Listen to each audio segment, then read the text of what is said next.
AP సచివాలయంలో cabinet సమావేశం జరుగుతున్న సమయంలో జనసేన తరపున కోట రుక్మిణి ఎంట్రీ ఇచ్చారు. కేబినెట్ సమావేశం జరిగే మొదటి బ్లాక్ కి వెళ్లారు.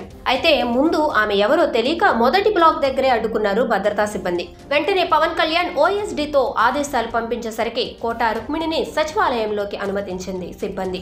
అయితే ఈ రోజు జరుగుతున్న సమావేశాలకు డైరెక్ట్ గా కోట రుక్మిణి ఎంట్రీ ఇచ్చేసరికి అందరి కాన్సంట్రేషన్ ఆమె వైపుకు వెళ్ళింది. ఇంతకు ఎవరు ఈ కోట రుక్మిణి అంటూ ఆరా తీస్తున్నారు. కృష్ణా జిల్లాకు చెందిన రుక్మిణి లండన్లో ఉండేవారు. అక్కడ ఆమె ప్రముఖ బ్రాండెడ్ దుస్తుల షాప్ ని నడిపించేవారు. అయితే పవన్ కళ్యాణ్ విదేశీ పర్యటనలకు వెళ్లినప్పుడు ఆయనకు దగ్గరుండి సౌకర్యాలు వంటివి చూసుకునేవారని జనసేన నాయకులు చెప్తున్నారు.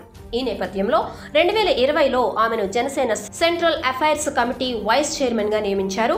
వాస్తవానికి జనసేన నియామకాలన్నీ కూడా ఎక్కువగా విదేశాల వారివే ఎక్కువ ఉంటాయి. పార్టీ కోసం ఫండ్స్ పేరుతో పవన్ నాగబాబు కూడా ఇప్పటికే పలు పర్యటనలు చేసిన విషయం తెలిసిందే.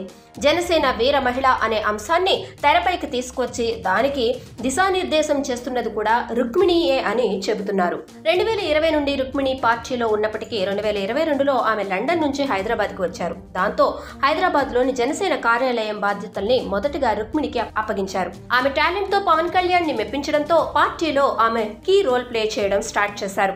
ఈ నేపథ్యంలో అప్పటికే జనసేన ఆఫీస్ లో పనిచేసే 30 మంది ఒక్కసారిగా తొలగించేసరికి వారి స్థానంలో రుక్మిణి తనకు కావలసిన వాళ్లను ఏర్పాటు చేసుకున్నారని తెలుస్తోంది. పవన్ కళ్యాణ్ ని కలవాలంటే మొదటగా రుక్మిణిని ప్రసన్నం చేసుకోవాల్సిందే. ఎంతటి వాళ్ళనైనా కూడా ఆమె పట్టించుకోదు. ఆమె గ్రీన్ సిగ్నల్ ఇస్తేనే పవన్ కళ్యాణ్ దగ్గరకు ఎంట్రీ ఉంటుంది, లేదంటే జనసేన కార్యాలయం గేటు కూడా తాకే పరిస్థితి ఉండదు అంటూ అప్పట్లో జనసేనకు రాజీనామా చేసిన పసుపులేటి విద్యావతి అన్నారు. ఈ విద్యావతి ఎవరంటే చిరంజీవి పెట్టిన ప్రజారాజ్యం పార్టీలో 2009 నుండి కీలకంగా పనిచేసిన మహిళ. తర్వాత ప్రజారాజ్యం నుండి జనసేనకు వచ్చారు. జనసేనకు మొదటి నుంచి అండగా నిలబడిన వీర మహిళ పసుపులేటి పద్మావతి. అలా జనసేన శ్రేణులకు పవన్ కళ్యాణ్ దేవుడైతే భక్తులకు ఆయనకు మధ్య అనుసంధానకర్తగా రుక్మిణి అని జనసేన నాయకులు అంటుంటారు. ఆమె అనుమతి లేకుండా పార్టీలో ఏ ఒక్క చిన్న పని కూడా జరగదట.